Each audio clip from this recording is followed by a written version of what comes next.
Hi folks, Jungil here with Red Hook Responds. I'm the lead operator. I'm just going to be walking you through what you'll need to know as an operator if you are going to be joining our volunteer organization. Just to give you a brief overview, we're going to start with the redhookresponds.org website so that you are aware of the services we provide. Then we're going to go to the RingCentral app. Some folks are downloading the app to their computers, and then other folks are using also the ringcentral.com and doing all of this just from a browser, and that's absolutely fine too, just based on preference. So I'll walk you through a little bit of what that looks like and what's there for you to utilize. And then I'll also talk about some of the resources as well as how to fill out a Google form for a service request. And then give you an example of what that looks like. Okay, so I'm going to start sharing my screen here, and you'll pretty much see that for the rest of the video.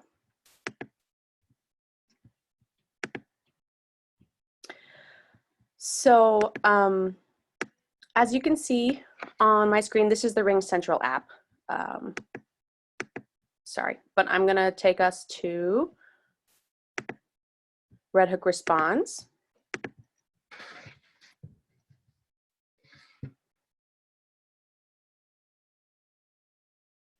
So that you get a feel for what the website looks like. Hopefully you've seen it, maybe you've explored it a little bit, but just want to note a couple of things. We are not an emergency response team, so that on the recording it tells people that if they need emergency help, they should hang up and call 911. But if you do have someone who's calling that maybe seems like they're in distress, a neighborly chat might not be the best option for them. Hopefully they're not falling to us as a resource, but if they do, you can offer them the Office of Mental Health Resources.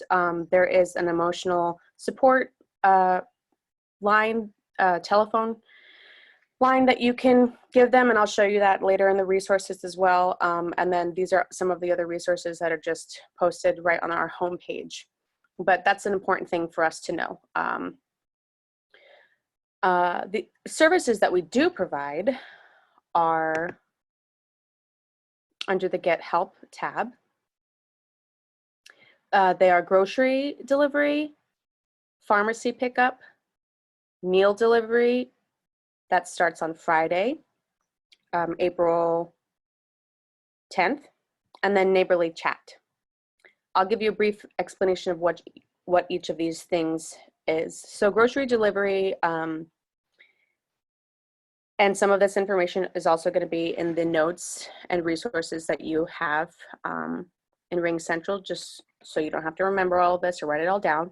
But grocery delivery is a service that our volunteers are providing to members of the community who cannot leave their home because they're sick or because of vulnerability reasons. And so when a grocery delivery request is made, the volunteer will actually receive a list as well as a check made out to Hannaford, because that is where we can provide grocery services to Hannaford, and then the Red Hook Natural Grocer if it's open. One important thing to note is for liability purposes, we cannot operate outside of the town of Red Hook, which includes Tivoli, Milan, Annandale and Hudson, as well as Berrytown. So if you're familiar with the area, think Red Hook Central School District and sort of what that reaches out to.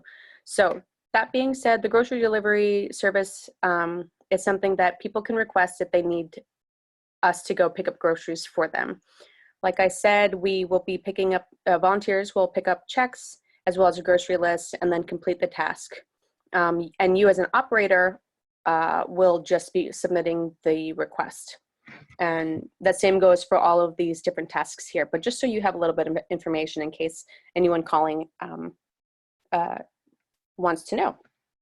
So in pharmacy pickup, we are coordinating with CVS Pharmacy currently. So folks who have prescriptions at CVS currently or can transfer them over to CVS, they are taking credit card information to keep on file. All you have to do, again, is submit the request for that service, but folks can get prescriptions delivered to their home as well through that service. Meal delivery, which is likely to be our most needed service, along with grocery delivery, like I said, is going live Friday, April 10th. We'll be offering dinner to the Red Hook Eats organization will be offering dinner meals, and then the Red Hook Central School District actually is offering breakfast and lunch meals. Something that's worth knowing there is breakfast and lunch meals folks can call us to sign up for. It is not accessible to them on the web page. So if they are in need of that, that's something that, you know, if they're calling us for dinner meals, maybe we can offer them the breakfast and lunch meals as well, if there is a need. And then when they sign up for the breakfast and lunch meals from the Red Hook Central School District, they will get those daily. And Monday through Friday, Friday's delivery will come with portions for Sunday and Saturday.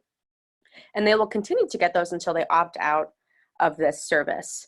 The Red Hook Eats program that's offering the dinner meals will only be a day of service. So folks will have to call in every day that they need a dinner meal. And then we'll complete those. The Red Hook Eats team will then deliver those meals to requesters the day of.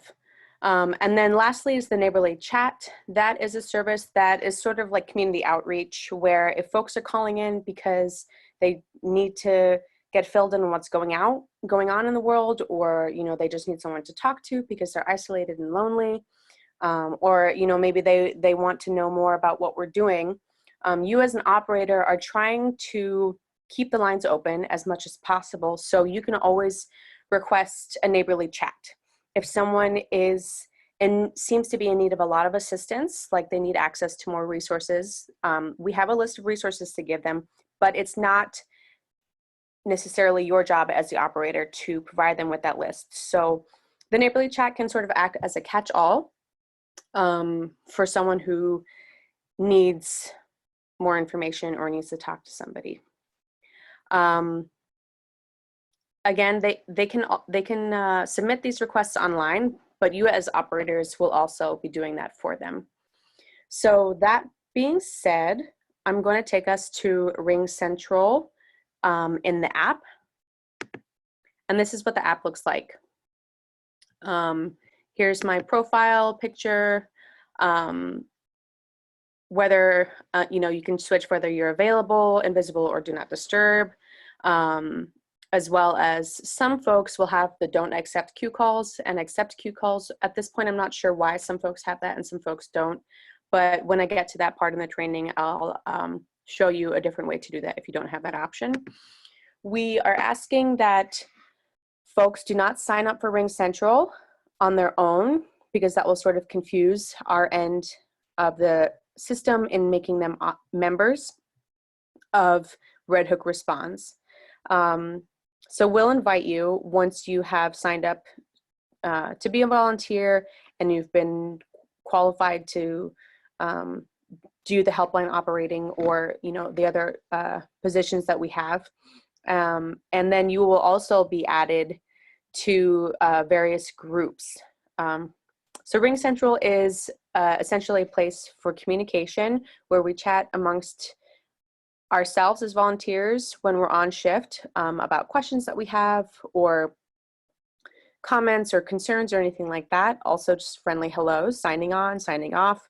And it's also the place where you can submit those requests for the services that I mentioned earlier.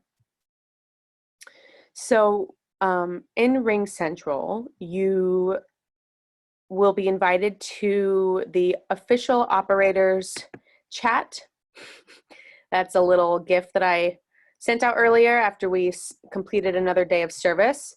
You will also be added to the dispatch chat, which is where operators and shift leaders can communicate with one another, as well as the Red Hook Responds announcements page, which is read only. You can't comment here, but Dan Budd, the founder of Red Hook Responds, posts daily on this to keep us all up to date. You can also directly message me, for example, or Dan Budd if you have any specific questions. If you have questions about operating the helpline, you can ask me. I get notifications whether or not I'm on shift as an operator. Or you can ask the operators team in general. And then you will also be added to the various service request chats. These we are leaving just for notifications. We're asking that people don't comment in them. And if you have questions or comments, you use the team chats in order to do that. These are up in my favorites because I selected them to be there sort of for organizational purposes, and you can too. It's not necessary though, but you'll be added to breakfast and lunch requests, which I said are coming through the Red Hook Central School District, the pharmacy pickup requests, meal delivery requests, grocery delivery requests, and neighborly chat requests. And as requests come in, let me see if I can't give you an example, they will look something like this, where all of the information that we collect per request, per service, will be posted here, and the shift leader will actually take this information and create it into a task that looks something like this. You don't necessarily have to pay much attention to these, especially as we get busier. This is one place where you can find the links for the Google Forms that I mentioned. But to keep things simple, I'll invite you just to take a look at the, sorry, this is a little distracting, to take a look at the operators chat team, the official operators chat. Because this is where, as an operator, most of the information that is relevant to you is going to be posted and shared on a daily basis. These pinned items here, which you can collapse if it gets to be too stimulating visually speaking, are where I've pinned the operator resources as well as the script that we ask you to use, and we ask you to stick to it as much as possible, as well as some other kind of announcements and things like that. But like I said, if that's too much to look at, the items are also organized very clearly in the links as well as the notes. In the links portion of RingCentral, this is where you'll find the Google Forms that we are using to submit requests. I'll show you what that looks like right now. Sorry, I was trying to decide whether or not I was going to do that. So this is another form that's important to note. Operators requests not met. That's sort of a confusing name, but I didn't really have a better term for it. But if you as an operator take a call and you say give them the phone number to a different resource, or you answer a question for them that they don't actually need to submit a form for, you can put that information there. It's sort of a way for us to keep track of all of the calls that we're getting in and the type of information that's going out to them. So as you can see, this opened up another, the link opened up another window in my browser. And once I've asked, you can use these different questions as prompts to ask the caller for information. You'll then submit that, and it'll pop up on your screen here. It'll pop up on your screen. Your response has been recorded, and that's an important thing to keep an eye on. Otherwise, the links that you more commonly use are the meal delivery, neighborly chat, and grocery deliveries, or the pharmacy pickup. Oh, as well as the breakfast and lunch, sorry. These links, you can kind of take a look at each one of them if you're curious, but each form is different and pertains to the service. It has a little bit of information if the person is not so sure about what the service entails, and then you will be filling out each of these questions.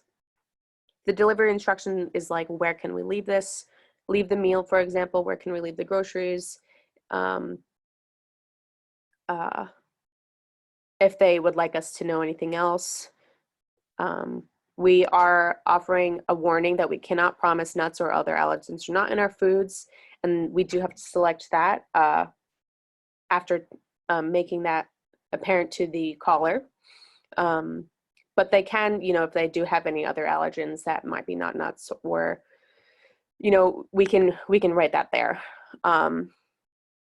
Not that there's much we can do about it. At this point, we will be offering one type of meal per day, so like one option to be served, and we will hopefully have that on our webpage. There will be a calendar of meals that are going to be delivered, as well as nutritional information and ingredients. Let me see if there's anything else here. So how many people require meals has been sort of a confusing thing, because in the breakfast and lunch link, people were not sure if, it looks like we changed it, but people weren't sure, if they're getting breakfast and lunch, that would be 2 meals per person. Sorry, I don't want to confuse you there, but how many people require meals for either of these is just, if they have a household of 6 and all 6 people need those meals, then that's what we would put there. At this point, I am not aware that we are limiting the number of meals that we can provide to households. Okay, so all of those links are on the right-hand side of your official operators chat, as well as information for where people can send donations to. Frequently asked questions. You can also find this document, which has been turned into a Google Doc, because it kind of needs to be updated as we learn about what people have questions about, at the VSP website, which I'll show you again in a little bit. Because it also has training videos. It'll have this training video so they can review and such like that. That's probably where you found this training video to begin with. Anyways, as an operator, this helpline script is also, it's fairly simple, and we'd like you to stick to it as much as possible, just to sort of keep the phone calls brief, and keep the lines open. And then this list of resources, which is also on the homepage of the scheduling volunteer scheduler, is resources that are available to folks when we cannot meet their needs. The neighborly chat folks also have access to this resource, but if someone's asking, are there any food pantries, or where can I get more information on the coronavirus hotline or coronavirus, they can call this kind of stuff. And some people find this really helpful, and then other people, might not ever use it. But anyways, it's there for you if you do need it. For now, I think that's all I'm going to show you in Ring Central, just so you get a feel for the layout of the app. The next thing that I do want to share with you is about signing in for the queue. So when you're on shift, like I kind of briefly showed before, if you are in Ring Central, you might have this option to do not accept queue calls or accept queue calls. When you sign on for your shift, you want to click accept queue calls, because that puts your extension in the list of extensions that the helpline will connect to each time there's a new caller.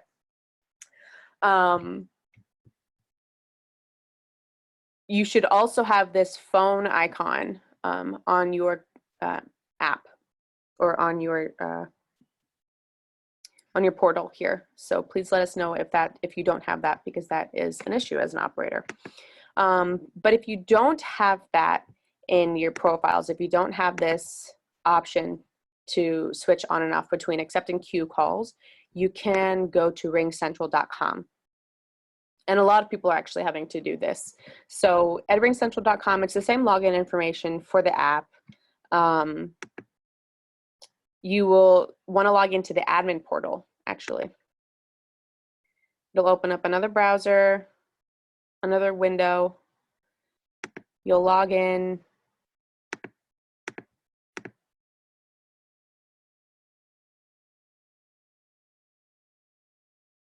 And it'll take you to this page. This page looks really different from the app that you will use, or if you're using the browser, it looks very different. But this is sort of this is the home page for the admin portal. What you need to know about this page is that, you know, if you're curious, this is where your extension is. This is the phone number to the helpline. But also this is where you can switch between the do not accept any calls or take all calls. I think that the option here being, you know, if you receive calls from outside lines other than, you know, what you'd be in queue. Anyways, these are the ones that you want to know most importantly. At the beginning of your shift, you'll click take all calls, and the RingCentral app and the RingCentral browser, they communicate with each other. So you can leave this open and go to your app if you prefer working that way to receive calls, to get links. But if you don't want to download the app, you can actually click on this logo right here, which will open yet another window and bring you to app.glip.com, which is the same exact portal as my app. You can see here. So that that's where, this is what it looks like when a lot of people are logging into ringcentral.com under the RingCentral app. The admin portal is what you will use to turn your queue off and on. So what I'm recommending is that when you sign into the admin portal, just minimize your browser. If you want to use the app to complete your shift. Submitting the requests here and using the resources as needed. And then at the end of your shift, going back to the browser and clicking that do not take any calls. This is a really important feature because if you are off shift and you haven't switched to do not take all calls, your extension will actually ring. And it might ring it'll ring, you know, for a certain period of time before it jumps to the next queue, the next extension in queue. And the caller might be waiting for a very long time because, you know, you're not aware that someone's calling, or your computer's ringing at you and you don't really know what to do about it. So that was an important feature that's updated from the initial training video. Let me see here.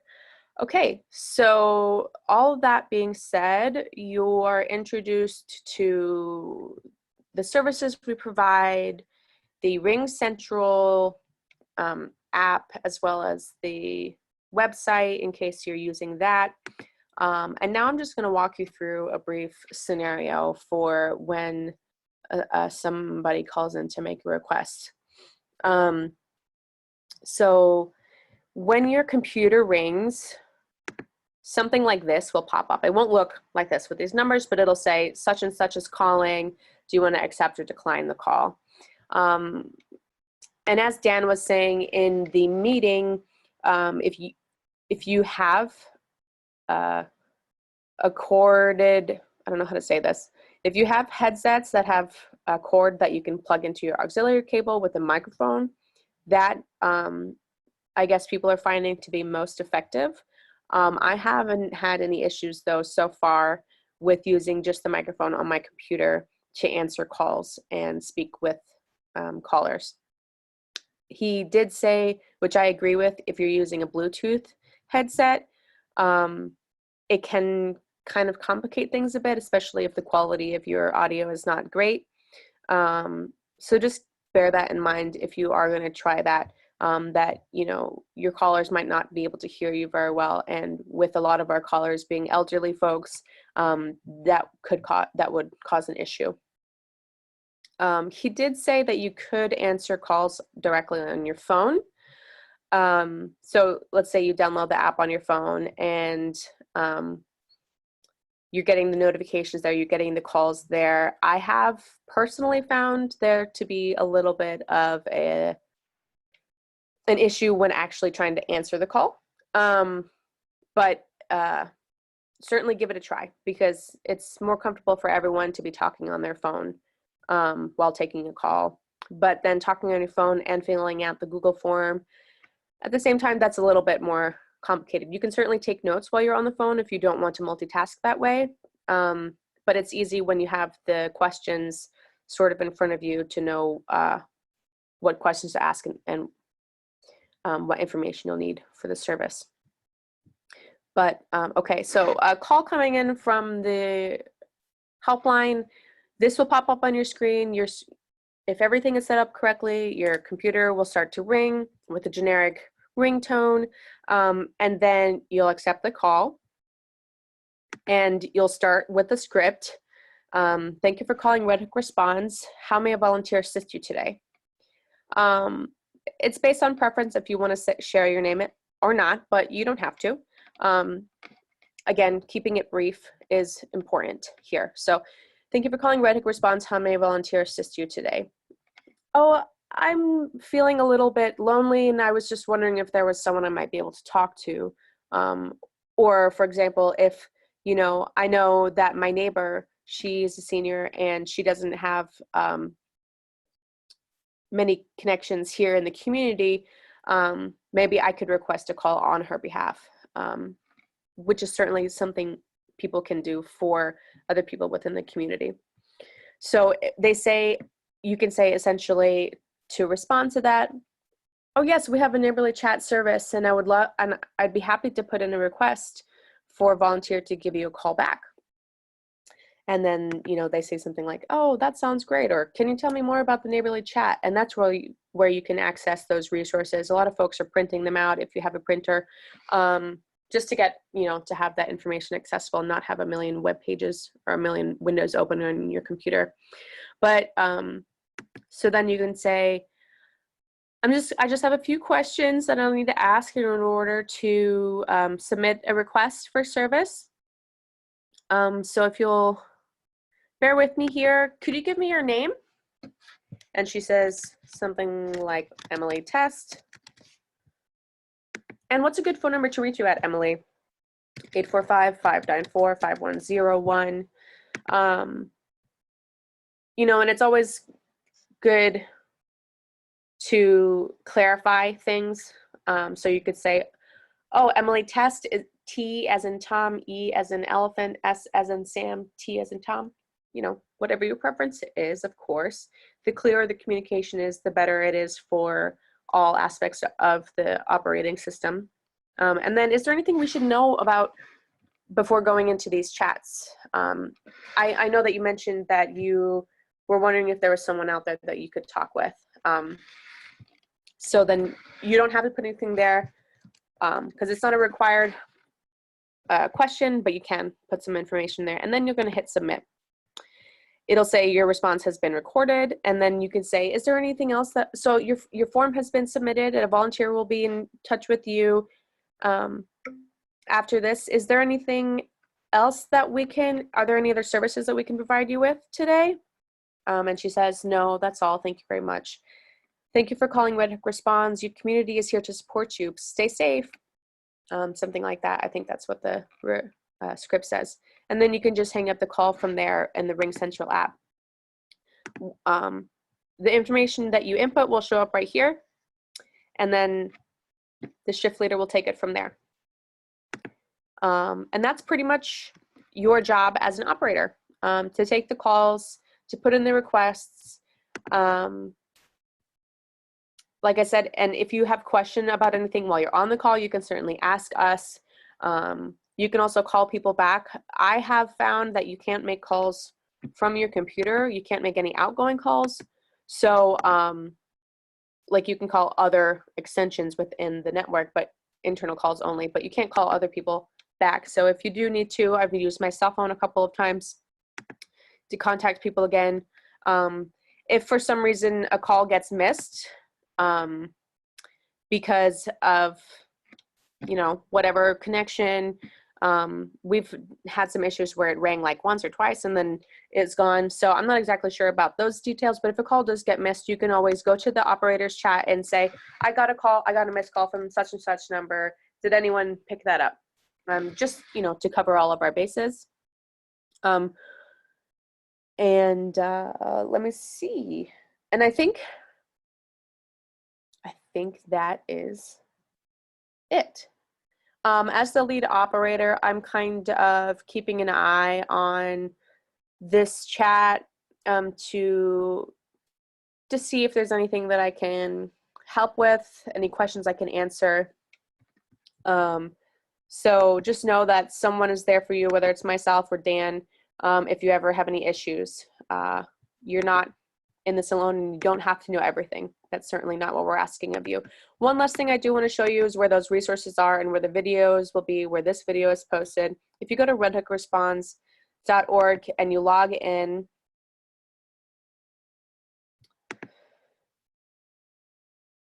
you'll come to this homepage here. You can watch a video on safety. If you're curious, you can find out more information about what the jobs are, if you would like to know more about that. Or if you need a refresher on any of the trainings, you can do that just by clicking on one of these. It'll bring you to a closed link for privacy purposes. And you can also find out more about what other volunteers are doing for the community. And then those resources that I mentioned, the Neighborly Chat resource is the same as the operator's resource.